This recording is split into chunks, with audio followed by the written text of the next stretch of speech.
And we're live. Welcome to the Literacy View. We have another breaking news episode, but before we jump into it, just to remind everyone, we have a wonderful episode out on leadership, and it is with Patty Montgomery and Angie Hanlon, and it's on leadership. And their new book just came out. It's possible. So if you listen and watch, you'll see what is possible. And we really think that this episode goes so well with our breaking news episodes because think about it. Steubenville, the district that is featured in Sold a Story, could not have happened. Their success could not happen without leadership. So you could get to learn a little bit about what works from Patty and Angie and watch our episodes as we dissect Sold a Story. So again, before we get started, welcome everyone. Yeah, everybody's jumping on. This is getting juicy and spicy and all those good things. Hi, everybody. Hey. Hi, Marnie. Oh, Marnie's here. Yay, Marnie. So Everybody's I jumping was on. just saying to Marnie, I said, we have to talk because she puts out some really good posts and she has so many good things to say. So happy you're here, Marnie. So one other thing, we have a merch store now on our website. So if you go to theliteracyview.com, you will see some really great t-shirts. We had a suggestion today for a t-shirt, something I had written that we'll be talking about today. So I'm not even going to say it yet, but certainly visit. Hey, what about how one of our t-shirts kind of matches Sold a Story, the latest episodes, the one that says, "Where's the evidence?" We came up with that one. We've been saying that for how long? 3 years. Right. 3 years. So when Judy, when you and I go to these conferences and present, we'll be wearing some of that merchandise. And I know I'm going to be wearing Where's the Evidence? Definitely, I think as we go to Research Ed for sure. I can't wait till, Faith, I can't wait till you see all your friends and they look at you like, where is the evidence? And they start thinking, do I have evidence? Am I speaking the truth? It's going to be really fun stuff. And you know what? We don't care if we make some people uncomfortable. We speak our truth and we're not afraid to call out BS. Faith, do you have your BS button tonight? I do. I have my BS button. I have my cheers button, and we're ready to go. All right. Just mention those 3 conferences. Right, that's what I'm going to do. So the one that's coming up actually next week, and we hope you're there, Monday and Tuesday, is Everyone Reading in Manhattan at the CUNY Graduate Center, March 3rd and March 4th. Research Ed in New York City, March 29th, and that's the weekend, so no excuses, guys. You can be there.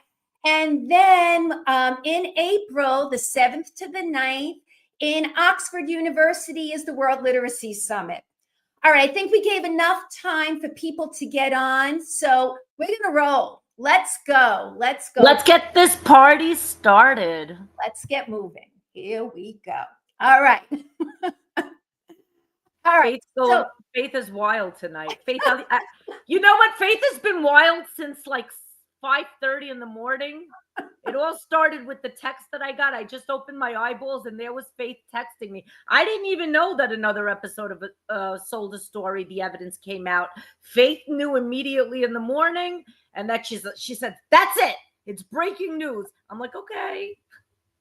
I said, listen. All right. So this episode is called Evidence, The Evidence, and it is episode 12 in the series Sold a Story with Emily Hanford.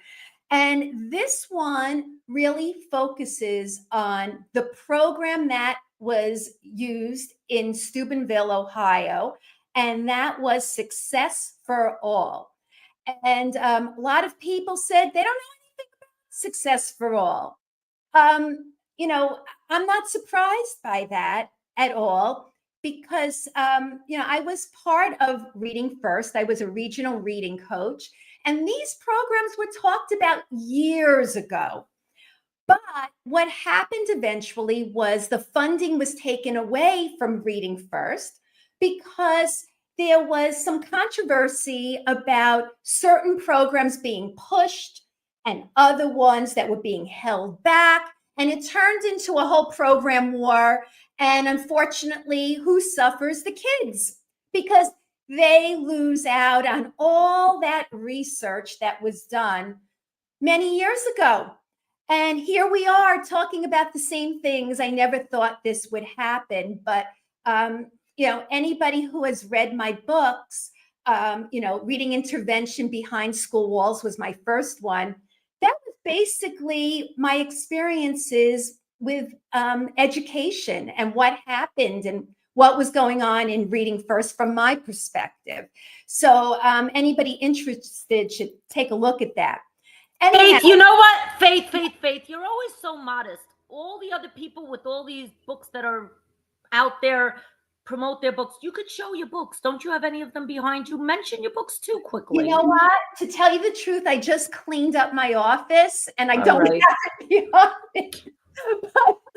because that's just how I roll.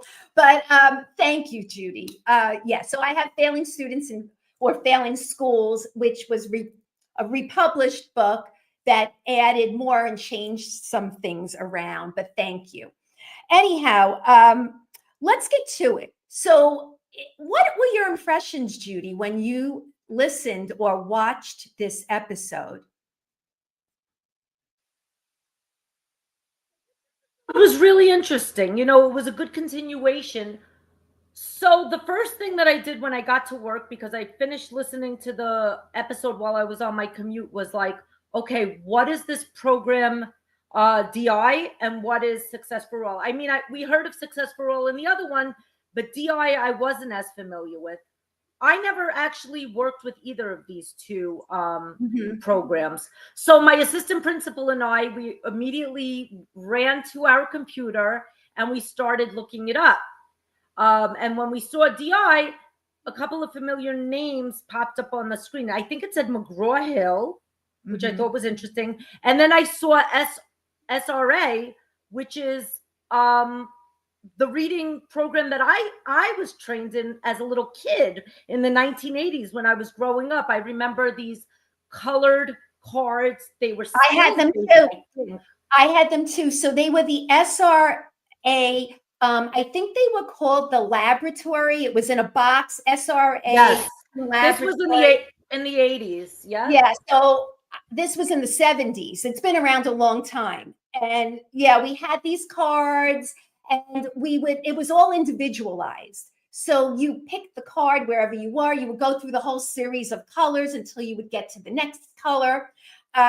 So I think though, when we talk about direct instruction, DI, the focus is really on reading mastery, corrective reading, the intervention, somewhat spelling mastery. But these programs have a ton of research behind them, as well as, of course, Success for All.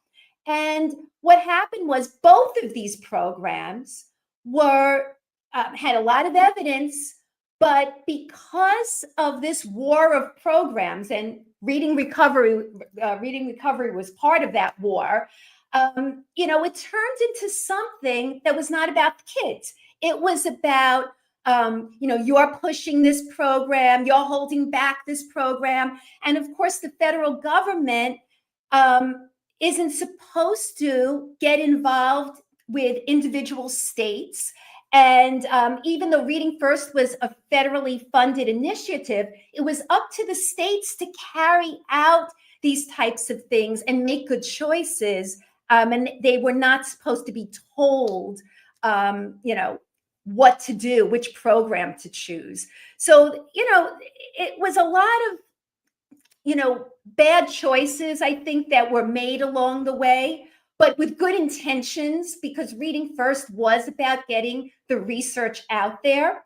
So one thing that stood out to me in this episode was how all of this kind of came about. And one thing that was mentioned by Nancy Madden, she was one of the researchers along with Bob Slavin. for Success for All was she said they looked at all the types of things that work, and then they created a program around what works. Not like they had this theory in their head and they're like, okay, we think, kids all need to love reading. So we're going to do everything possible to make it just like so fluffy and fun. And they'll just pick up the skills as we go.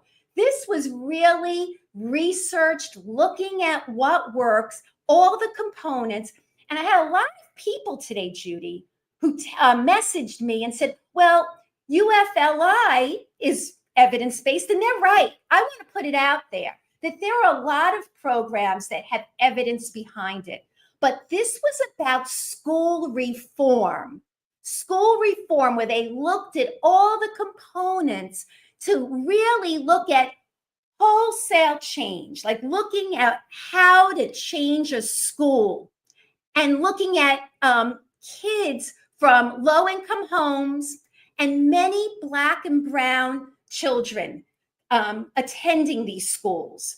So that's what makes this unique, these two programs in particular. So it's not like other programs don't have research, but these are programs where it's been around for 25, 30, 35 years. That says something. Your thoughts? Right, Faith. So I agree with you, but let me ask you something. On the Literacy View, we've been screaming from the rooftops, and our beloved Maureen is here and so many other great people. We've been saying it's not about the program. It's not about the program. It's not about the program. Pedagogy is key. So how do we feel right now?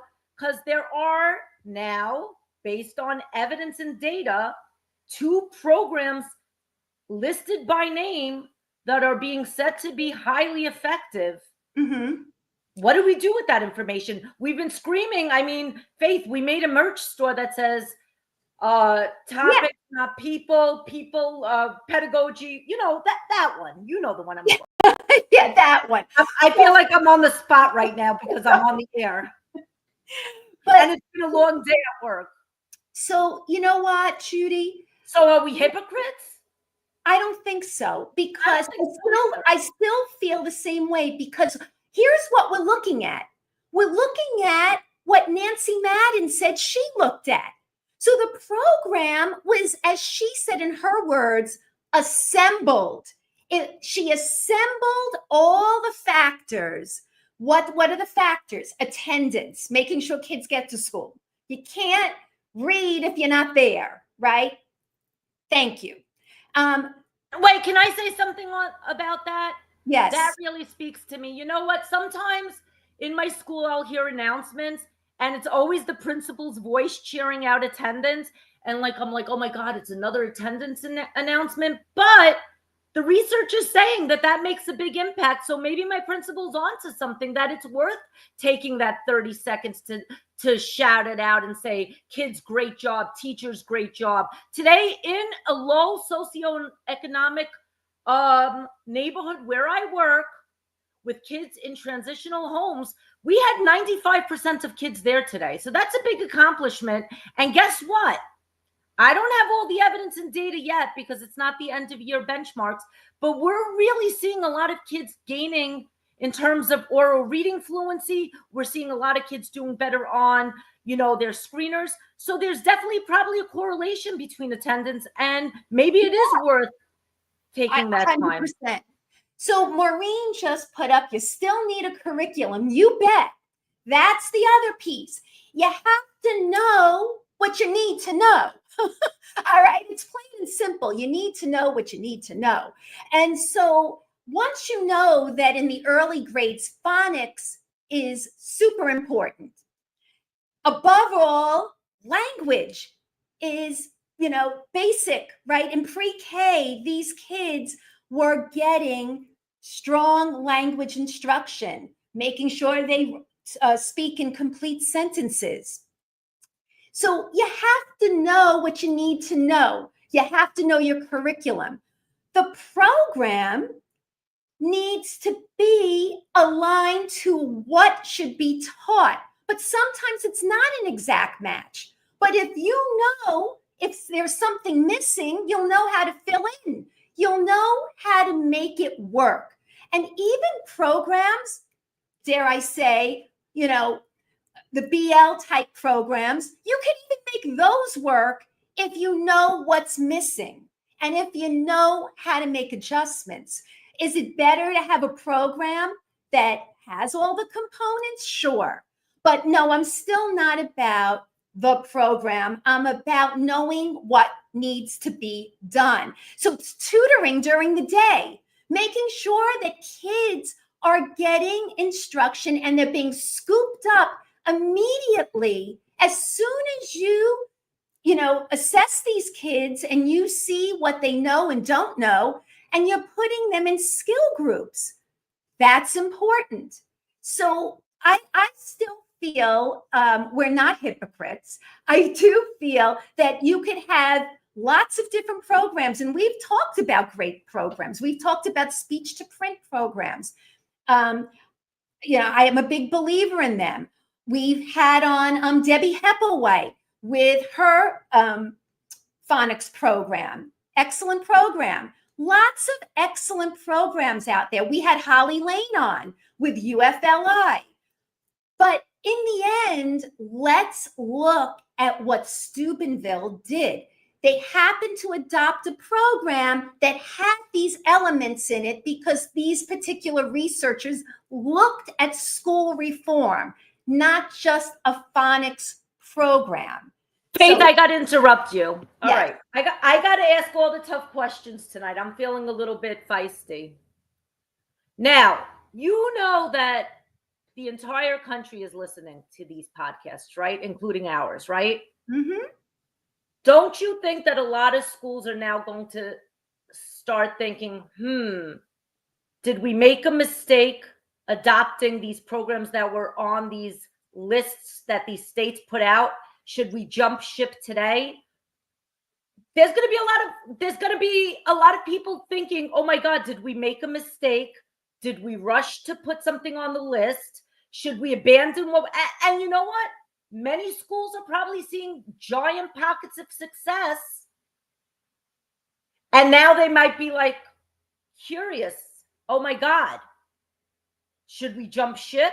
Should we continue doing what we're doing? Right. Did we make a mistake? What's your thought, Faith? Okay. So look, here's what I think.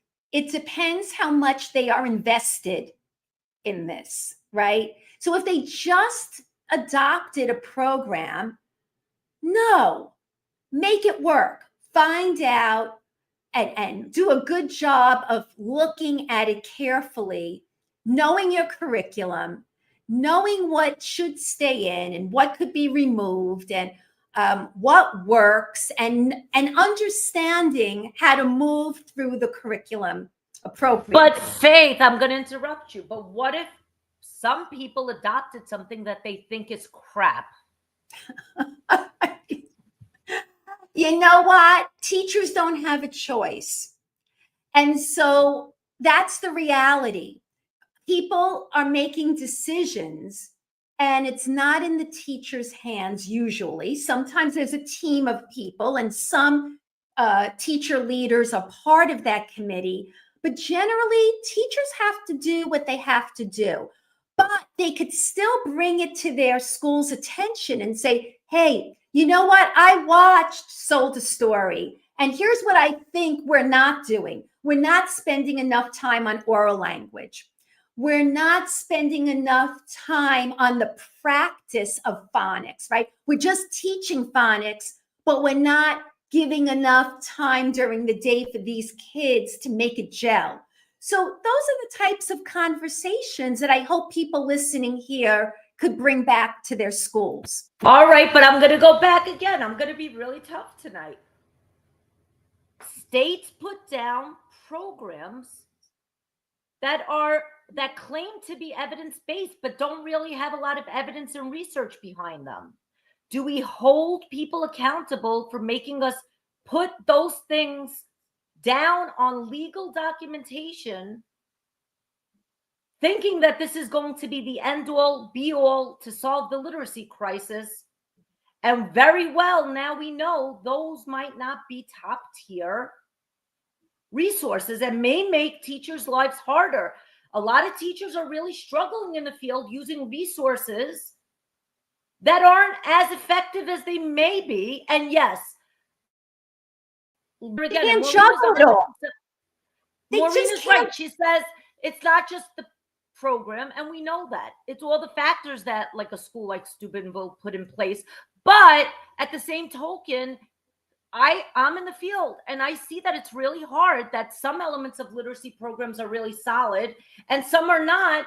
And now teachers are struggling to make something that claims to be evidence-based better, and they shouldn't have to, because you know what?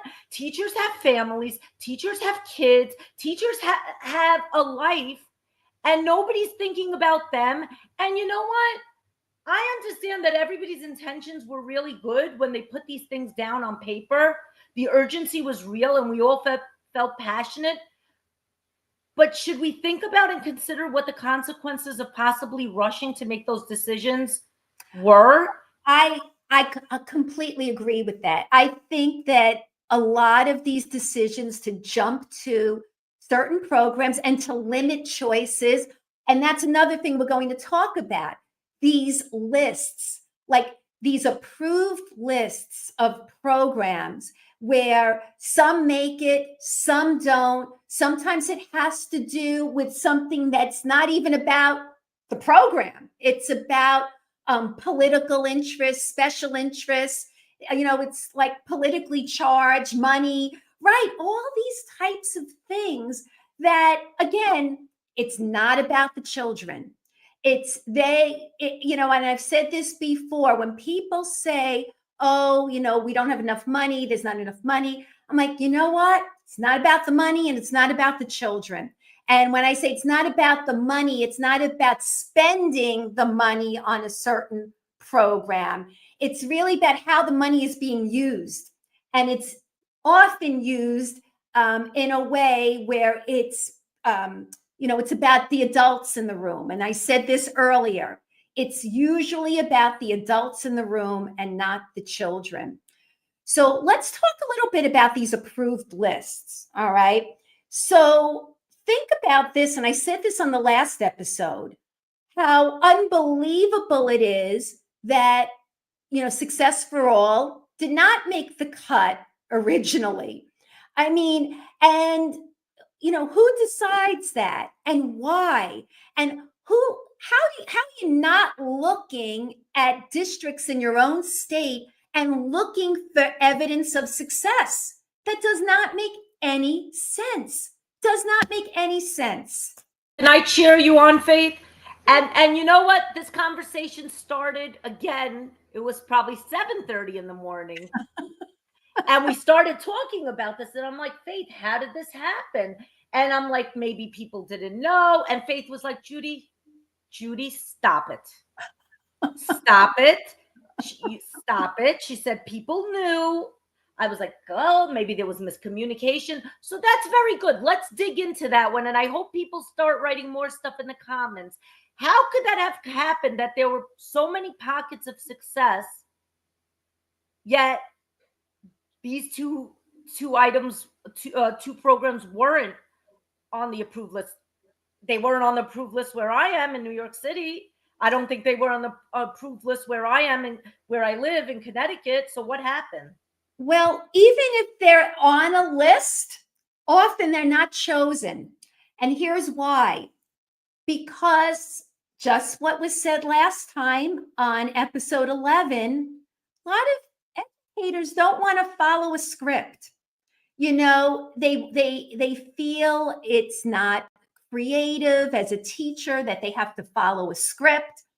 And yet the only way you could really track evidence and compare is if everybody's kind of following a script. Doesn't mean you have to be a robot, but you have to kind of all have a certain common understanding of how the program works, have a certain common language.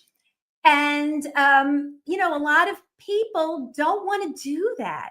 So I could tell you that here where I am, even when I was a regional reading coach for Reading First, we did not see Success for All, and we did not really see DI. The only place we saw DI was an intervention with corrective reading in some pockets, but I didn't see reading mastery at all. Faith, was DI, and you may not have the answer, but maybe one of our viewers has it. Remember the Reading League made that tool, the curriculum implementation tool or some kind of tool? Yep. Mm-hmm. Were those two on that list? You know what? That's a good question. I don't know offhand. But here's the thing, again, moving away from programs. If you have that Reading League tool and you know what are some of the important elements that should be taught along the way, and you're also looking at school reform. Now, I don't know if those were any of the factors that were on those forms. I don't seem to remember attendance. I kind of doubt it. But there are these other factors, that might not be directly related to reading, but there's an indirect relationship with how kids function, how they show up ready to learn. Are they coming to school? Are they getting that immediate help? So we know that there are really good intervention programs, but are the kids immediately receiving them? Are they getting that immediate feedback? Are they in skill groups getting those interventions? Or are the groups kind of varied and not really targeted? Those are interesting questions, I think. The chat is exploding, Faith. We have so many amazing humans here tonight. This is wild. This party just got. Look who's here tonight. We have a lot of comments. You want to look at some of the stuff? Okay, let's look. Let's look and see who's with us. We have Leslie back. Hi, Leslie. We have Marnie Ginsburg. We have Maureen Booby. Elise. We have David Pelk. We have Diana Morello. We have Laura Warner. So we have a lot of people. We have Tiffany with us. Can I read some of the comments in the chat and see if we could address some of them too? Sure. All right. So great comment. First of all, we had Elise said reform. Boom, boom, boom, boom. Then we had Maureen saying 1,000,001 good things. I might have to make Maureen hop on this call with an invite. She said, oral language essential. Exactly. Make sure all your students are answering questions and speaking in complete sentences. Make sure you foster that in your classrooms. And she also said, teacher knowledge is not optional. And it is not just the program. It's all the factors that Steubenville put in place. Maureen has been chanting these kind of things from the rooftops for at least 2 to 3 years with the Literacy View. Now we have Diana. Let's see what Diana has to say. I didn't read these comments yet, so I'm just reading them live. If you had a wonderful preschool program like this, would you encourage those interested to come in and observe? I hope so. I hope that we start seeing more of these pockets of success. I think that's one thing that does not happen enough in education. How often are we seeing these pockets of success? Are we just seeing people promote these pockets of success on social media? Or are we actually getting teachers in those classrooms, seeing what's happening, getting administrators in there? Then we had wait. I just want to say something about that. So, we have a friend, Sherry Lucas Hall, who was with us. And I saw Sherry put up, what are we doing for Black and Brown communities? She just put that up. She always puts that up.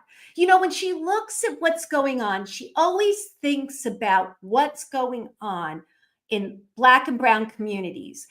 And I do think that there could be programs that work very well in one place, and in another place, perhaps it wouldn't work as well. So I do think that we need to look at that. We can't be blind to that factor. We have to think maybe Teachers College worked well in certain areas, or for most of the kids in certain areas. I don't know. But then you put that same structure into a low income community, it could be totally different. So those factors have to be considered too. So we have somebody, sister of six, and she said, "Hi, love your podcast. The problem is they do not cast a critical eye on these box curriculum. Teachers do, but my experience is they don't listen to us." And you know what? I would absolutely agree. I would agree. And thank you for loving us. We love you too, sister of six. And then Tiffany, Dythorn, I hope I'm saying it right, Dythorn Bugler. She said, "It really is about teacher knowledge. You better believe it. You better believe it." And then Leslie said, "Who was the SFA publisher?" I think was SFA, was it McGraw-Hill? Was that the name that came up? The one for Success for All? I don't know. No, actually, that was, I think, the other one. I really don't know. Did they have marketers, lobbyists, and what we call covert lobbyists now in 2025? Maybe without that, no matter how good, won't make it. So again, I think Leslie is talking about, again, how we have influencers. They had them then, they have them now, could be, but I'm looking at the leadership in Steubenville. And I know Marnie mentioned that maybe this program didn't work as well in other places, but because they had strong leadership. And that's why we encourage you to look at our episode with Angie and oh my goodness, I'm going blank. Help me, Judy. Say that. Wait, what did you just say? Our episode that we just had on leadership, we had, who was Angie Hanlon and Patty Montgomery. Patty. Oh my goodness, I'm so sorry. I said, are you proud of me? My memory is on point. Thank you. Anyhow, everyone should see that on leadership. Listen, how could your memory be so on point? We do like 20 episodes a week, Faith. I know. It's hard to keep up, but we're doing it. We're doing it. Here's something from Laura Warner. Exactly. And teachers skip and think that once they have CVC, they don't go any further. They abandon the scope and sequence and put kids on Read Live. So, this happens too, that they mentioned this in the podcast, that there was this choose your own adventure type of thing going on, still goes on, where, if I don't like this, I'll leave this out, I'll add this in. And some of that's okay if you know a program and you know the faults of the program, but you first have to learn the program really well. And so there's that fine line between fidelity and integrity, right? You don't want to be married to something when some things are just clearly not working, but you want to make sure you're really teaching the program and being true to the program. And you can't just jump around and pick and choose. And that's what happens, when there's a free-for-all. What else? Let's go back to talking. Let's go back to talking to each other. We're going to keep the chat open. We'll come back to the chat. I just want to say one thing. David Pelk said, we had Reading Street. Oh, I know that one. Scott Forsman, during Reading First, never really learned how to use dibbles effectively. Well, you know what? I have to tell you, this is why core programs get a bad rap, because those were the types of programs that were approved. And then you have other ones with a ton of research behind them not being chosen. So again, there is this special interest, political reasons for choosing certain things, but I'm glad he brought that up. I'm very familiar with that one. And we had to do a lot of supplementing for that, I could tell you. And there were a lot of them that were really not fabulous. So anyhow, getting back to the two of us talking, what did you think about this comment? I love this. This was something that Bob Slavin said, but not during the interview. This was said before, but it was brought up. And he said, should we build a fence at the top of the cliff, or should we put an ambulance at the bottom? I love that. I just love that. I'm going to say it again. Should we build a fence at the top of the cliff, or should we put an ambulance at the bottom? Well, I think in education, we've been putting an ambulance at the bottom, and we haven't done enough to prevent kids from falling off the cliff. That's a problem. That's why we're here. That's why this has been going on for so many years, because we're not really looking at prevention. With that. And I think that that's why schools are exhausted. We're always in emergency mode. We're always trying to fix something rather than thinking, okay, this is what we have to do so that we prevent this failure next year. How do we redesign our literacy block? Let's not always like solve problems when we see low data. Let's think in the summertime before the school year starts. You know what I mean, Faith? Mm-hmm. Yeah. We can't just wait till there's an emergency, because it's almost like when the body, right? When you don't eat and you starve yourself, your body's in emergency mode. And I feel like that's the mode that schools have been in for such a long time, because we've had such a cycle of failure. And I think not everywhere. Obviously, Steubenville didn't have a cycle of failure, but many of our schools have. Oh, I think they did before. Before they adopted this, they had, I think, half the kids, or I mean, I don't think right. They were doing well. That's why they were. But they've had such a long cycle of success too. Yes. But what I'm saying, Faith, is that it's very hard now for a lot of schools. There's been years and years and years of poor data, and it's almost like a lot of schools are trying to dig themselves out of a hole. And change takes time, and it takes a lot of energy. So what are your suggestions, Faith? Because a lot of people are struggling, and a lot of schools are still not seeing the data and the outcomes that they want. And you know what? The truth of the matter is we can't really blame COVID anymore, right? So how do we start, seeing more success and accepting where we're at, but also moving forward? Because there has been a cycle of failure for a very long time. So I think, look, we need to look at the schools that are doing it right. I think, in the other episode, they mentioned Karen Chenoweth. I hope I'm saying that right. Who wrote that book about districts that succeed, right? We need to be really looking at this. And before schools make decisions and say, oh, they're going to jump on this core program because the neighboring school got that particular core program, we need to really understand what needs to be done to make good choices, not waste taxpayer money, not waste children's time. And, it's unfair to children.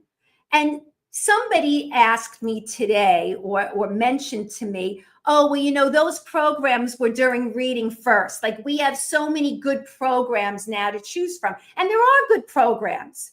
But, come on, if you have something that there's success over the long haul, why in the world are we trying to reinvent the wheel? Why would we not really look and examine what they're doing that's right? And obviously welcome in new programs, but welcome them in if there's a reason. For instance, we talked about speech to print, which could be a more efficient way of teaching children. Great. But you know what? We still should be doing the tutoring, the skill groups, the attendance checks, all of those other things that possibly would make the cooperative pairings. Oh my goodness, the cooperative learning. That's huge. That's huge. Remind our listeners what that is for the listeners that may have not been caught up to speed on that one, Faith. Right. So this was mentioned last time, and cooperative learning is giving the responsibility over to children to do some peer coaching where they are maybe listening to a friend read and giving some advice. And they're doing this with the youngest children. It's amazing. But what they're doing is they're focusing on the most important things: oral language, building that language comprehension, vocabulary, excellent phonics instruction, capturing, the attention of kids by making sure that they're all on task, making sure. Yep, go ahead. Yep. Also, one of the key things that kids need is feedback, specific feedback. And guess what? Kids will give each other good feedback if they're getting good, specific feedback from the teacher. I love that. I love that. And you know why I say that? A, I've been doing this for 1,000,001 years. And B, Faith and I, we're still in the trenches. Where are we during the day? We don't work for a publishing company. We don't work for any of them.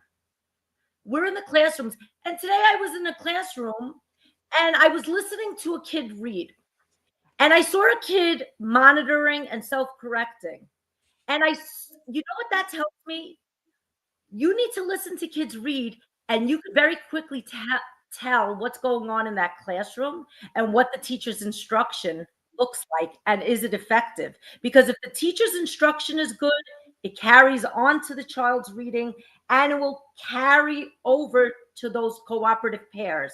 So feedback is a key piece of instruction. Don't tell kids good job, bad job. Give them specific feedback.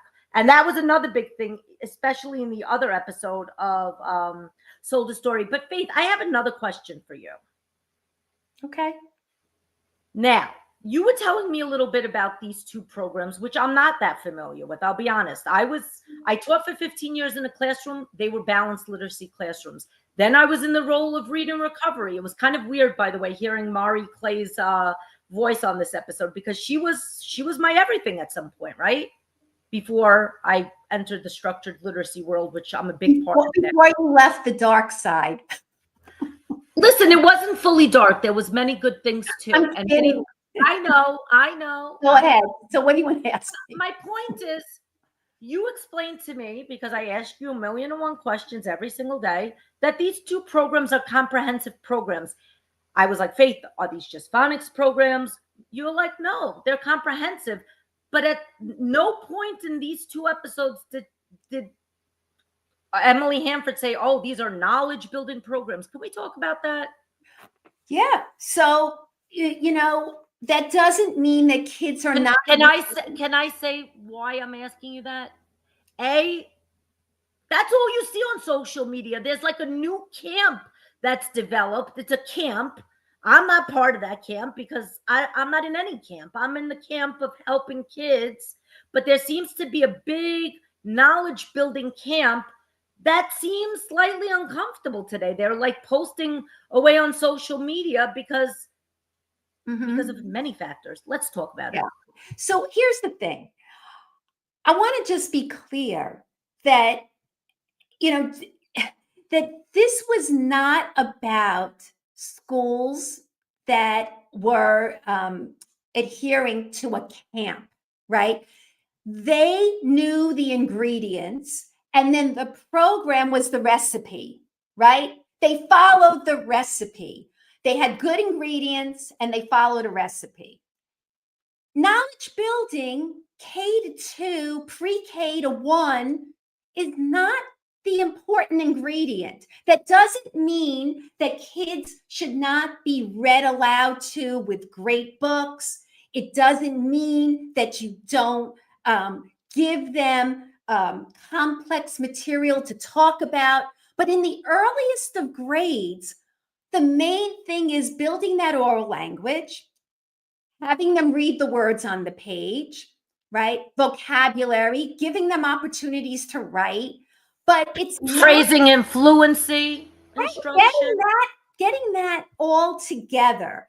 And then it becomes more important in second grade. And then by third grade, then it becomes really important. And you could see that these programs, and I'll talk about Success for All, they use trade books. They use sets of trade books and basal readers, because by that point, it doesn't really matter.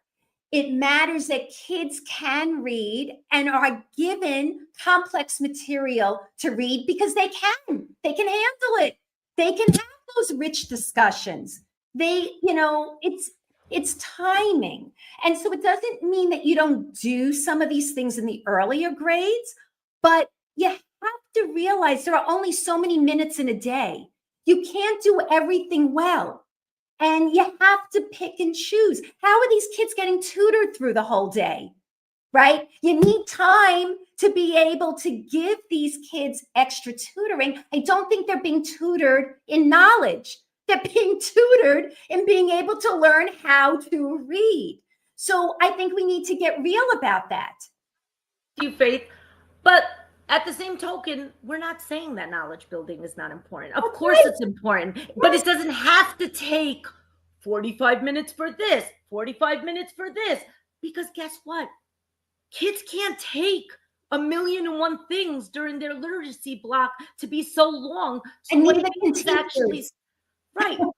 You have to just budget your time wisely. I mean, we had an episode, and I said it on the last show, with the UK, Kathy Rassel, that said that in the UK, they don't have a program. They do a lot of their quote unquote knowledge building through read alouds. And they're having a lot of success, and they align it to the skills and the standards. Now, does that mean that their read aloud has to take up 2 hours of their day? No, but you could still have great results by managing your time effectively and prioritizing what needs to happen. But never once on this show did Faith or I say that building kids' knowledge is not important. But we did also say, and a lot of people out there don't prioritize this, is that strategy development is very important too. Because you can't just think that through the power of osmosis, kids are going to know how to do something. There are research and evidence-based strategies. Hi, Leslie, think SRSD, that tell kids how to do something. There's research and evidence on how to find the gist. And that's one of the biggest problems in education right now that I'm seeing in the field, that a lot of teachers don't feel well equipped enough. We've spent a lot of time, helping teachers with the foundational skills. We should also help teachers with those strategies on how to teach teachers how to teach comprehension effectively. Faith, I want to just read one really good comment from David. He said, I love these pop-up live talks about current literacies events. Great work. Is anyone else worried about the state-approved program lists? He says, I'm a little worried about publishing companies with lots of money driving decisions more than good instructional practices, leadership data drives, and coaching. Lots of neighboring cities are picking up the same programs without any real evidence that it's working. David, I hear you. I feel you. And I'm worried too. Faith, are you worried? He's getting a big cheers. Because, yes, I am very worried about this, because history repeats itself. We see this all through time. This is what happens. And the same issues that came up 25 years ago, well, guess what? They're happening now. When somebody said to me, oh, those programs were from reading first, like that's then, this is now. And I said, wait a minute, you know what? 25 years of success, these are children's lives. What are you saying? Why would we not look at this?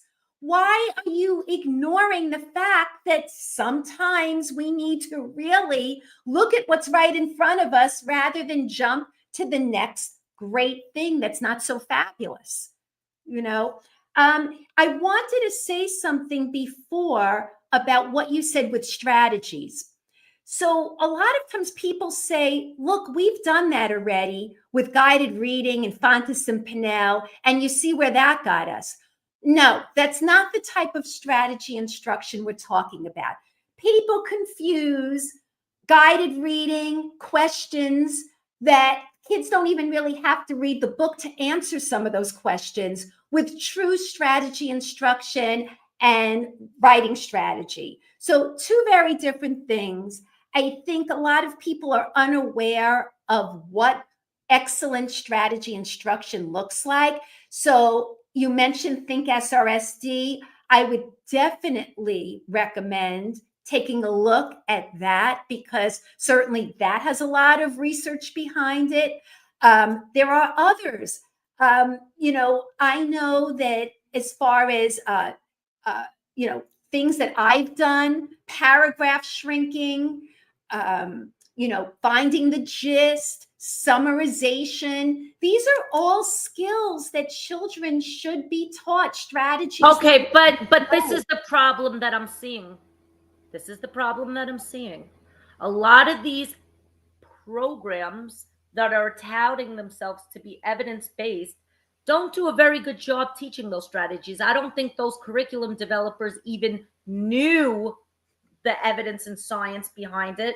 So now it's left to the teachers who may have not gotten good training on how to teach those strategies. So once again, it's problematic. Like David said, these quote unquote programs were now put on an evidence-based, on a state-approved list, when in fact they may not be doing a good job. So I will not stop screaming from the rooftops that really bothers me. And that what should I do? Just accept it?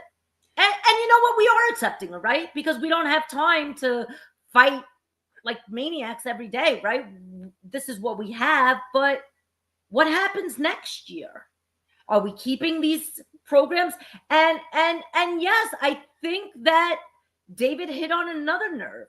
It is, I think, money. And I think it's the new shiny, what's that phrase, Faith, that you always say? The new shiny gold coin? What, the shiny penny, the next shiny penny? Yes. So, and I think that's the problem. Like, even, and I know we don't usually name things, but like I see so few schools using something that I heard has a lot of evidence, Lexia Core, for computerized instruction. I don't see it in a lot of schools where I'm working. Meanwhile, I know it's a great one. I see a lot of iReady, and I don't know if there's so much research and evidence behind it. I'm sorry. And maybe iReady is going to come after me tonight.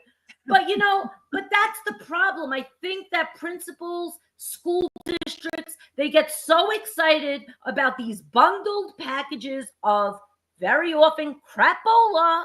Yeah. Or something that is now being mandated. And now they hire coaches, not to be pedagogical coaches, but program implementation specialists. It's annoying. Well, you know what? Here's the issue. When people hire coaches that just know the program, some of these people have spent very little time in the classroom. They learn the program, but they don't have the broader perspective. And that's a problem. So, it's like they know what they know, but they don't know the bigger impact.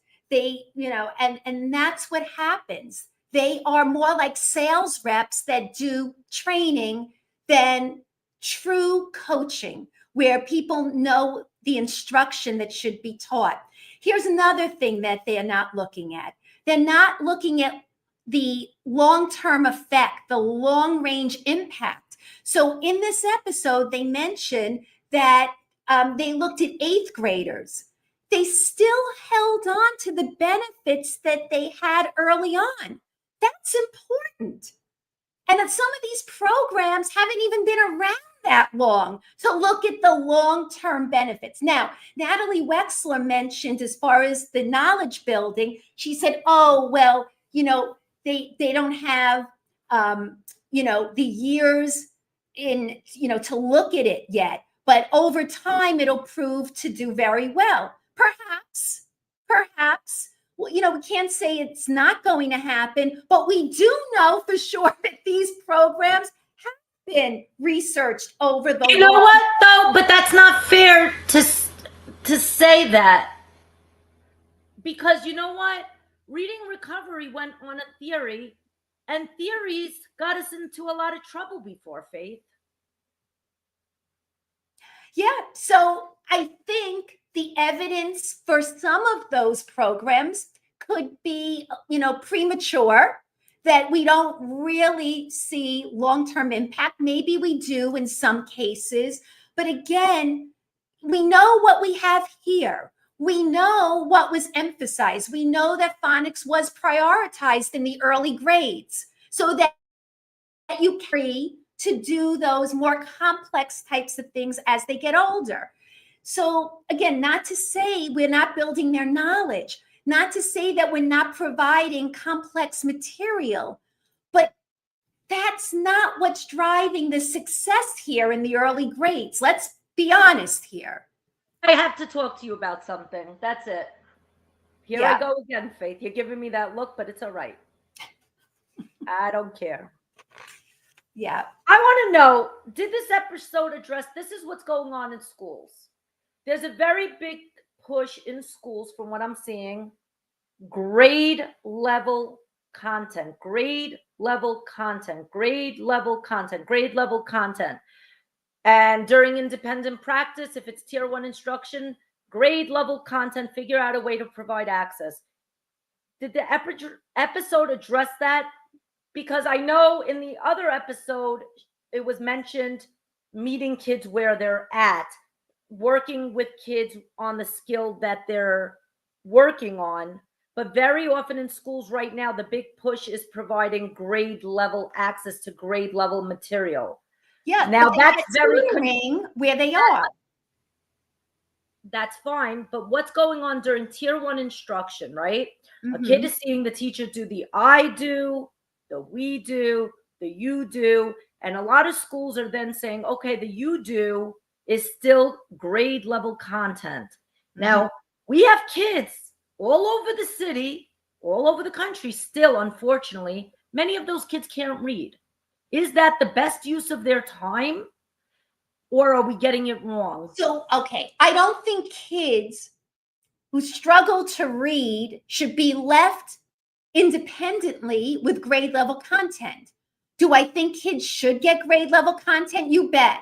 But like Tim Shanahan said, and can't wait to read his book, he talks about working with complex material, grade level or above, and helping kids by using scaffolds to get there. So there's a difference between leaving kids for independent reading and making sure you are working with those kids and having conversations so that you're helping them access grade level content. Now, is it really about, okay, so say you're doing a lesson on rainforests and the teacher has been showing something about rainforests. Now, is it about meeting the standard and the skill? Or is it because some teachers are going to want to maybe get a passage for independent practice that's still about, rainforests, but a passage that the kid could read rather than the kid is, but some principals are saying no. Okay, well, what are they supposed to do if they can't read it? So this is what Teachers are supposed to come up with scaffolds so that the child can have access to that material. Independently or working with them? No, independently. You might need to take them into a small group, but you're supposed to figure out ways to provide them access. Taking them into a small group is not independent. So that's right. You know what I'm saying? During a dependent time. But what I'm saying is it's very confusing sometimes. It's also, it's hard because, yes, I know tier 1 instruction is important, but very often kids that can't read are being exposed to content that's way above their zone of proximal development of what they're able to master. And some people might say that's great. We've spoken to Tim Rasinski before, and he said, with shared reading, you could expose them to, stuff that's above where they're at. Shared. You just said the important word, shared reading. Right, but that's still part of tier 1. Okay, but the point is that if you're just letting kids sit with a book by themselves with grade level content and they're a year or 2 years behind, that's a complete waste of time. Right. So I think you should say that for the people in the back, because I think I'm telling you, Faith, with That's all these I don't understand. but all these programs aren't designed to make that clear, and that's why what Maureen says, that you have to build your curriculum to think and flesh these things out, is very, very important. The other thing that I'm seeing that's problematic is a lot of these programs and publishers created things that aren't even a full text. You see a snippet of this, a snippet of that. And Molly Ness has been screaming from the rooftops also, sometimes let the kids finish a damn book. Yes. Where did what research and evidence did these publishing companies have that they could put out these little excerpts and were rushing through things, and kids never even get to read through anything? Can I tell you something? I'm in contact with a parent here on Long Island. I tutored both of her kids, and she tells me that in middle school, they're getting books without words.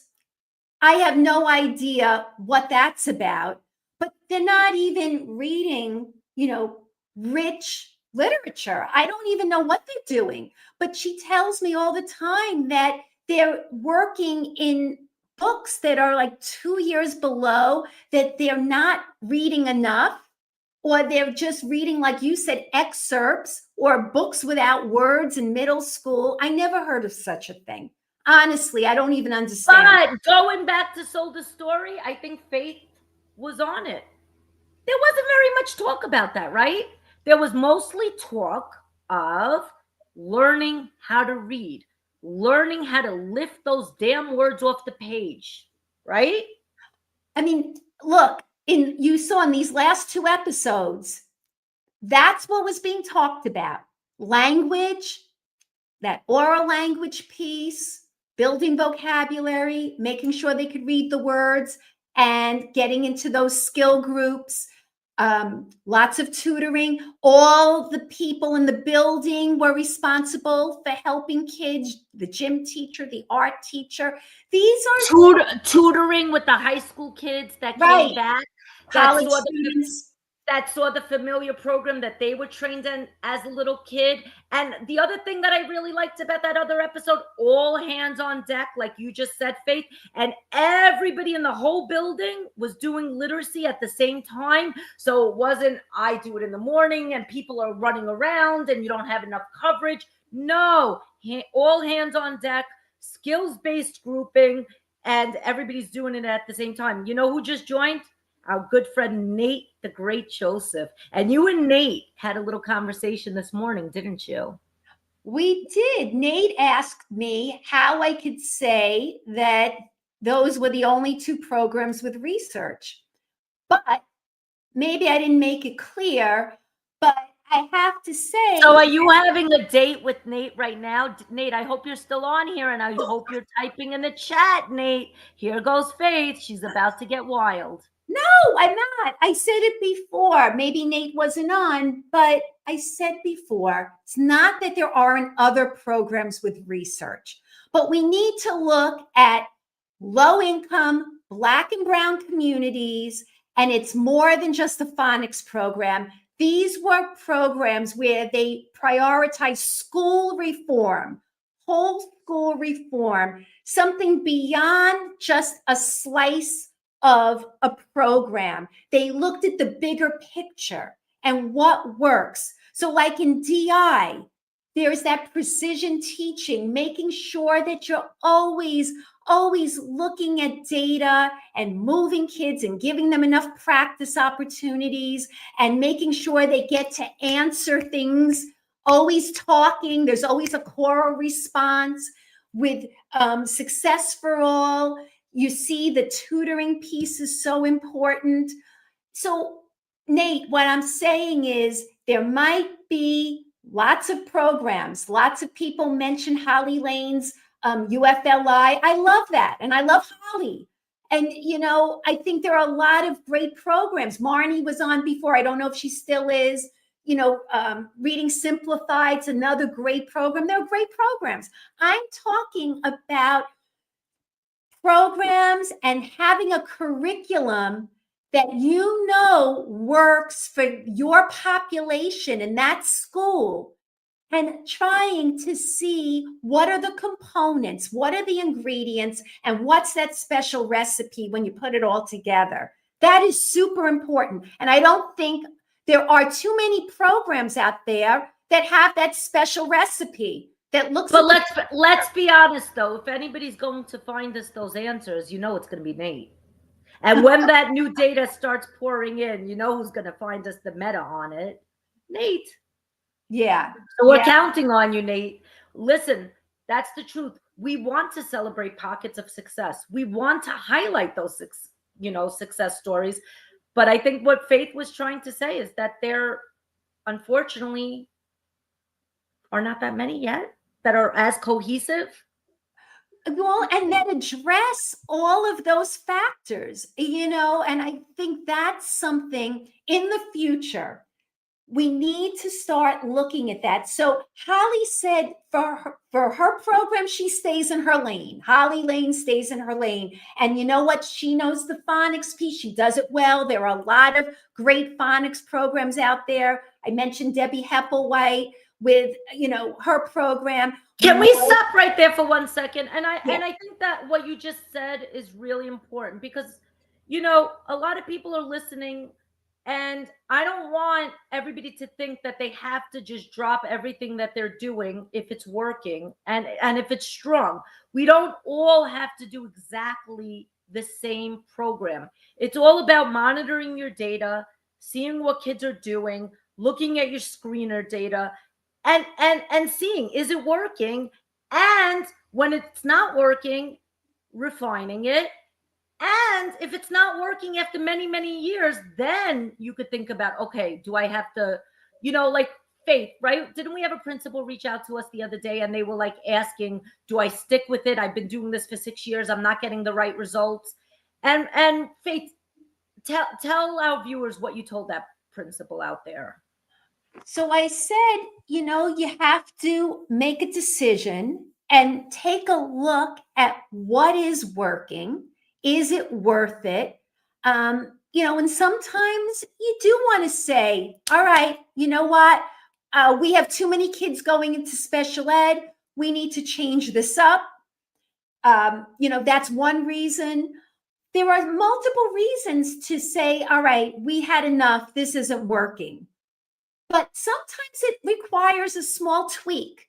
Sometimes it's just trying to refine and work with what you have. So again, if you know your curriculum and you have some good coaching available, because teachers are going to need really good professional development, not just in a program, but having the big picture knowledge to know how to move in and out and make decisions and, tweak when possible. That's important. Yeah. And sometimes, maybe one part of your literacy program is working well, but another part is not. So maybe you're keeping one or refining the other. We spoke about that with the principal too. Faith didn't say this is your only option. She gave the person, she said, you know what, slow down, reflect, think about it, and you have a couple of options. But we can't just all get so emotional that we just jump ship immediately. You have to take some time to think about it. You have to take some time to reflect. Okay, maybe this portion's working well. If you have a knowledge building program, maybe that part is working well. Maybe it's not. If you have a phonics-based portion, maybe it's working well. Maybe it's not. Or maybe you want to switch and have something like what Emily Hanford spoke about that has all the components. But don't just jump ship because it's the cool thing to do, Reflect on what's working, what's not working. And I think Rebecca Miles just wrote something interesting. She said the special recipe includes leadership and systems, that's very important, systems that look at the data with a problem-solving model and solutions. Right. And David Pelk said, don't forget about EBLI, right? So again, there are so many good programs out there, but I don't want this to be about just us listing a bunch of programs. We're doing this because I think what came out of this for me was how they went about developing Success for All. That should be a signal to anyone who wants to create a program, really looks at how they did this. They looked at all the right ingredients, and then they assembled those ingredients, and then they tested and researched it to make sure that it was the right mix and the right balance. So, that is super important. Another thing that I think we're not even talking about is the publishers, right? So Heinemann had a real in when all of this turned sour, right? When some of these programs were being charged where they was, trying to steer people toward one or away from another. Guess what? Heinemann came in and said, "Oh, we're not about programs." And so that's the downside about not going with a program. It could become a choose your own adventure easily. And that's not what Judy and I are saying here at all. And that's the other extreme. It's like in politics when you go from extreme left to extreme right, and there's no middle ground, right? That's what's kind of happening here. And so Heinemann was able to kind of scoop in, and they had the right time to come in, just as people were questioning, the value of programs and having a list. Oh, you know what? We don't use programs. And they had suggestions, and they had feel-good books. Well, they came in again with a shiny new name and stuck a sticker on their new thing and called it an evidence-based. That's how it works. Yes. That's unfortunately how it works. And it's unfortunate because kids' lives are at stake.